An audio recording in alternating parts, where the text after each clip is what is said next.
So, business topic, creating logos. Logos are an interesting thing because they can be almost anything.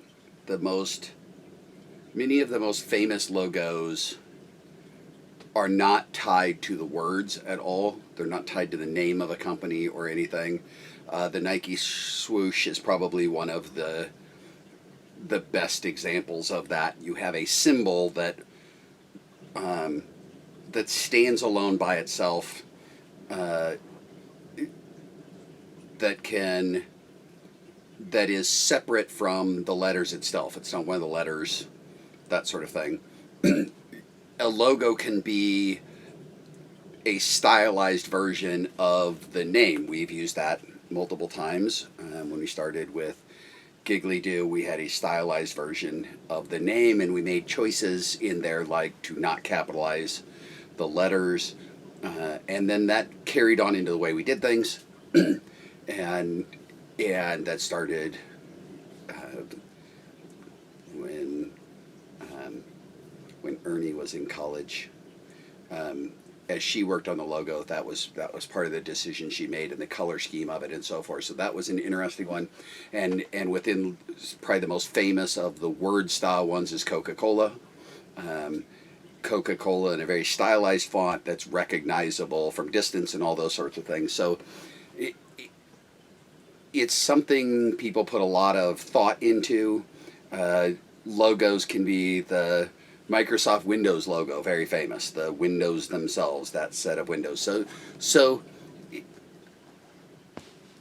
companies tend to stick with them for a significant amount of time. They don't want to change them very often.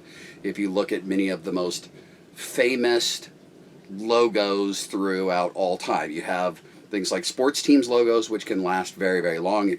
I remember seeing a history of the Philadelphia Phillies logo, but some sports teams have used very similar ones for long periods of time. The Yankees, I believe theirs has been in use for a very long time. Some have been updated. The Mariners, for instance, theirs has been updated multiple times. So you had the Trident M initially, that logo, the original Trident logo, but it's had multiple iterations and they've changed it a few times throughout the years. So if you're putting together a company, you have this interesting experience. How do you go about doing one? And creating them can be expensive. Having someone create them for you can be expensive, especially if you're picky about it. So when a couple of my different companies have created logos for people, and those logos can be expensive in the sense that a person walks in and says, I want something very unique, but they want something they're very specific about what they want. So you have to go to the extensive amount of time to actually create something that looks like what they want. And if you can't do that yourself, it can be very expensive. You can go very much the other direction. Right now, there are online logo generators that can do very, very high-end stuff. Very much what they are is a collection of things. What it's doing is it's like a search engine. You're putting in a certain collection of choices that you're making, and it's presenting you pre-organized logo material that may fit what you're looking for. And then you pay a varying amount for them, whether you want them to be unique to you. So very often in these, you'll pay one price if you want to be able to use the logo, but they can also sell it to other people. And usually most of those sites, they track like where are you and what industry are you in, so they're not going to sell it to your neighbors, but they can sell it to they vary in how much they can sell it to the same industry in another state or completely different industries elsewhere. And there's usually some way to lock them out entirely. So a lot of times in those search engines, when I have used those, and I've used them because they give you very professional results, when I have used them, usually I've selected ones that have never been used before, so it's just in the search part of it. It will only give you totally unique ones, so meaning they've never sold them to anybody else, and I've chosen the option to buy them at the more expensive price, which locks them out for everybody else, so that they won't ever sell it to anybody else again. And as I recall, the last time I did that, the we can sell it to other people price was like $80, and the we won't ever sell it to anybody else was a couple $100, something like that. And and I can tell you the ones that I have used, if you were saying I want a logo generated that looks something like this, and you tried to get to that point, they would be multi-$1,000. That's what you're getting out of that. You're getting something. So when I ran the studio, which is quite a while ago, up to 2008, so 2006 through 8 sort of time frame, for us to generate a font-based logo. So that's just, we're going to uniquely put together a font. What we mean by that is very often, to turn it into a logo, we might be manipulating the sizes of the fonts. So there's one that's still in use here in town, Hannah Marshall here in town. We put theirs together, and it's an existing font, but the capital letters at the beginning of each word are much larger than the font, those sorts of things. So it's a visual decision making process that takes an existing font, which we used.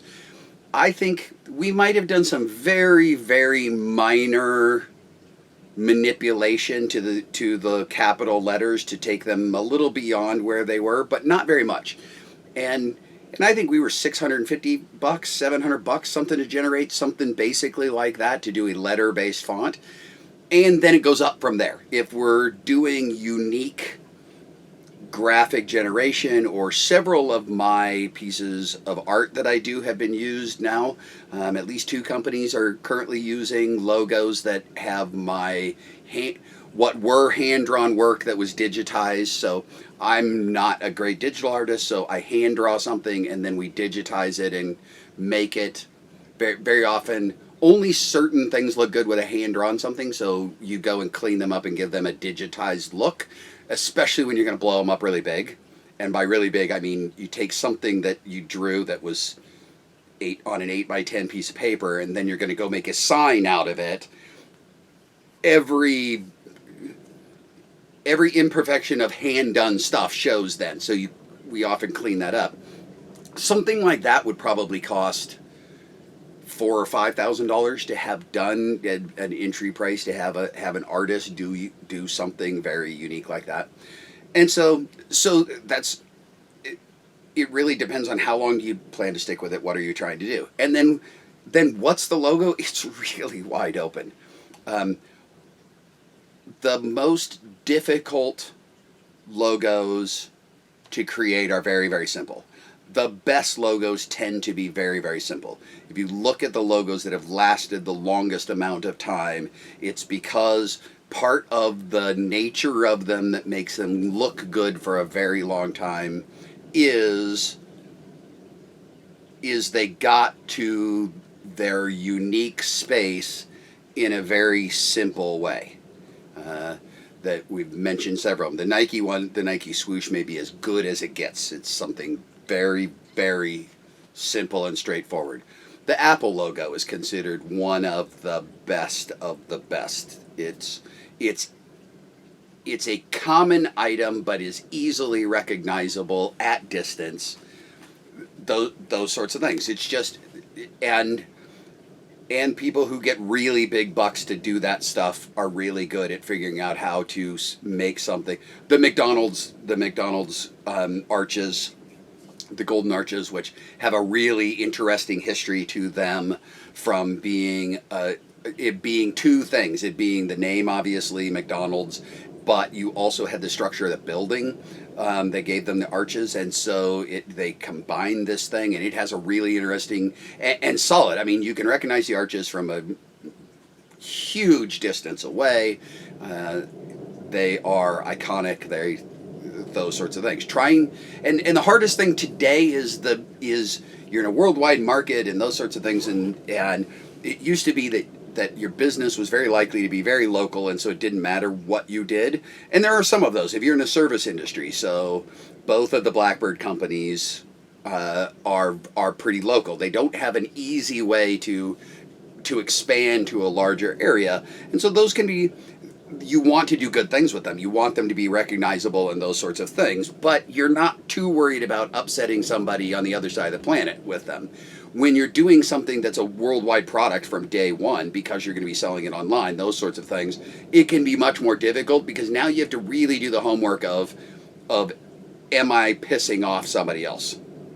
I don't even remember the conclusion of it, but recently there was a case that was being pushed through where Apple was suing somebody for using a peach or something, and it's because they decided it too walked on their space and people couldn't tell the difference between a peach and an apple, which really is into this realm of can they lock out all fruit? You know, can you use a banana? Can you? And these are into deeper legal things, and you really need to decide if you're setting up a company. You need to decide, what am I trying to do with the logo?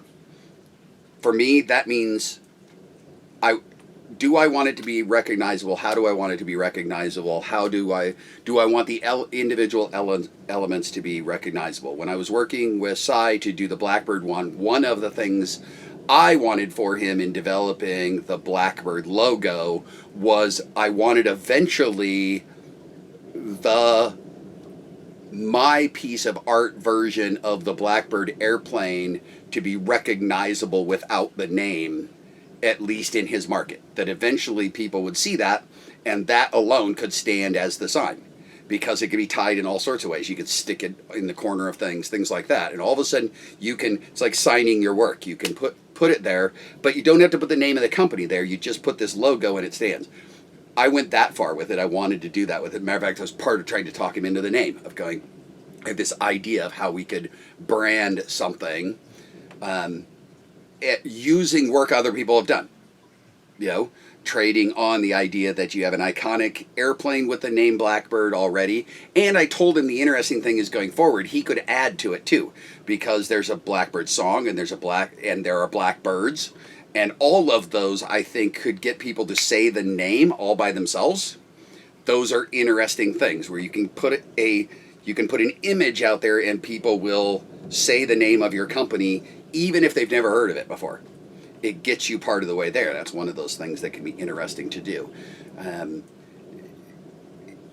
some of them I think are by accident. I think I don't know the history real well of the Coca-Cola logo, in the sense of I believe they created that font. I think either that or they did a stylized version, probably hand-done version of their name at one time, which is now a font. You can now, if someone were to, and you can find it, the Coca-Cola font, if you were to type anything, you type, one of the ones I've seen is the Night Before Christmas, done in the Coca-Cola font, and you'll think Coca-Cola as you read it. You'll recognize all of the words, whether they have anything to do with Coca-Cola. You'll recognize the font. It's now noticeable enough. And I haven't heard that they're all wildly protective of it either. But they certainly would be if you tried to stick it on another beverage. But that's an interesting thing where I think they created a great iconic logo, but it predates much of what we think of as logos today. And so that's interesting. So to me, starting a company, this is some of the funnest stuff. Some of the most fun to me is sitting down and thinking about how am I going to be recognized? How am I going to, and does that carry on? Does it work? It doesn't always work the way you want it to, but it's an interesting process to me. It's some of the fun, creative side of starting your own company. Means you can go out and do all of those things. And yes, there are great stories and horror stories, but it's something to have fun with, and it's definitely something to think through in the process. And yes, I've done everything from spending huge amounts of time thinking about it to going online and paying for one to just get generated out. Especially when you're making one in a market you don't know as well, and you need something to just work, but you don't have the time to figure out what makes something work. There are people who figured it out. A couple of the companies I've worked with were in the medical field, being able to type in medical related and type in some things like that, you get logos that get spit out that you would immediately go, yeah, that looks like a medical logo, without even having to figure out why. You just go, yeah, that looks like a medical logo. So. How do you pick colors? How do I pick colors for the logo so this is a follow-on to discussing logos. The picking colors, again, there are a group of things that you get to pick when you start your own company. You get to pick your name of some sort, so you go about picking a name, and I think we've had some discussion on that, picking a name, because there's a process to it. It has to do with nowadays with websites and all these sorts of things. Lots of things you have to think about. A logo of some sort, and the logo and the name can be the same thing or totally separate. There are some companies that never separate the two. I'm looking at a Canon camera right now, and the Canon name and the Canon logo are the same thing. They have a stylized set of letters that are their name, and it's shown that way for who knows how long. My full lifetime, it's been the same all along. Colors. So companies have a color scheme, and you need them for multiple reasons. You need them because you've got to pick some colors. There's so many times you have to pick colors. You have to pick colors when you make a sign, when you decorate a building, when you make flyers or advertising or all these sorts of things. There's a set of colors.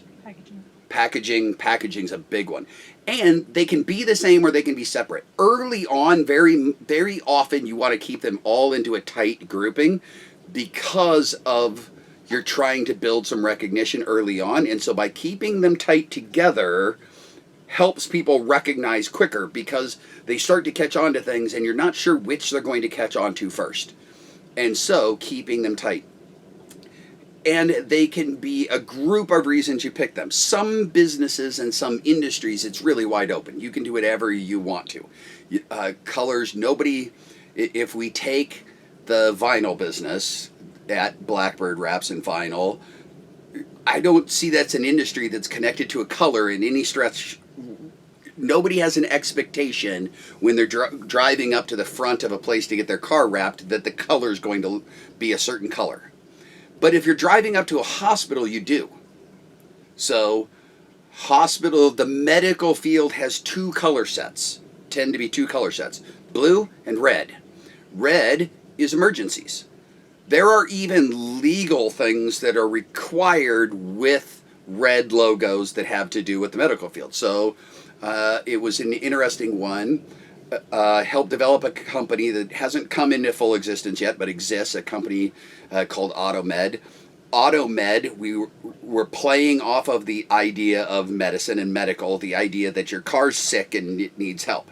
And so we're playing with this idea. Well, there are rules that say, for instance, you cannot put a red cross onto an item that is not emergency related. It is not a free-for-all out there. And that's international law. International law has cleared that space to say, no, it's not a free speech thing. You can't just use it every place. And so if you stamp a red cross into your logo, it must be medically related. Especially if it's a medical looking, that thick, fat, X standing up plus style cross, that's pretty clear ground. Well, we wanted to play off of the same colors and everything.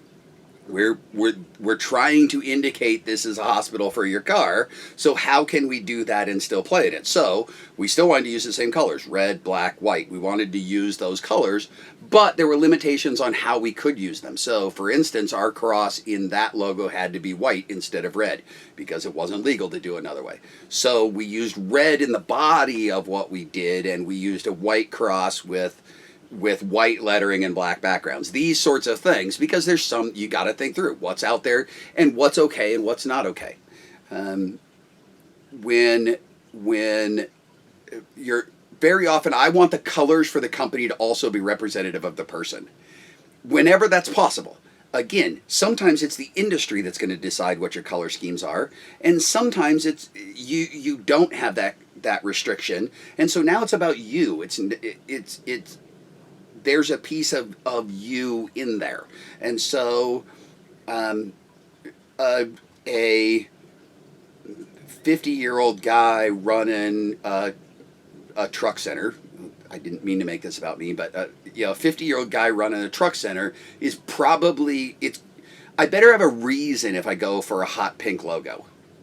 I'm not saying I can't have one. I'm saying it doesn't necessarily connect you to me, and if you know me, you would know that's not my color scheme. And so that's the thing. You go, okay, what very often I want, especially businesses that have a location and everything,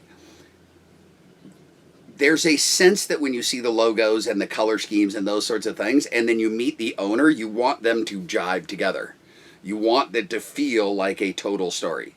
And so very much when we're suggesting logos to somebody comes to us and needs a logo, definitely are looking at the person and trying to fit what are you trying to say? Who are you and what are you trying to say? So it's some combo of being about you and being about the business.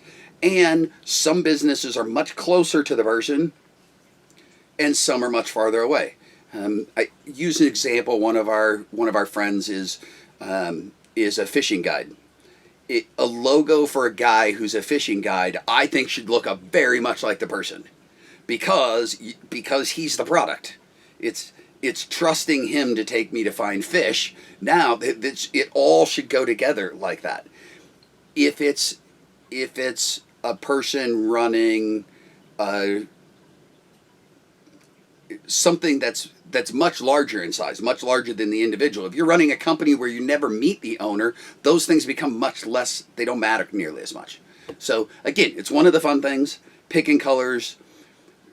Couple of bits of advice, know what your color is. Once you pick a color, you certainly need to know, is it blue or is it this exact blue?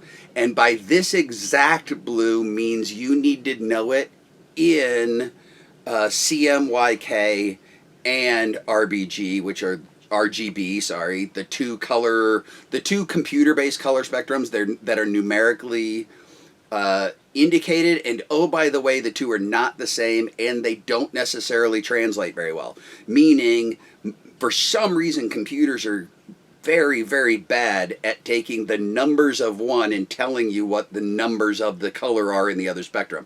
They will shift off from each other, and I've really found, for the most part, the best thing to do is eyeball them both right then. Go, this is my color, and then stick the other version of it right up next to it and adjust it until it matches to the point you can't see the difference between them, and then write down the numbers for both, and those are your colors going forward forever. Because you don't want to go back and do that work when it's time for a logo or a sign or packaging or those sorts of things.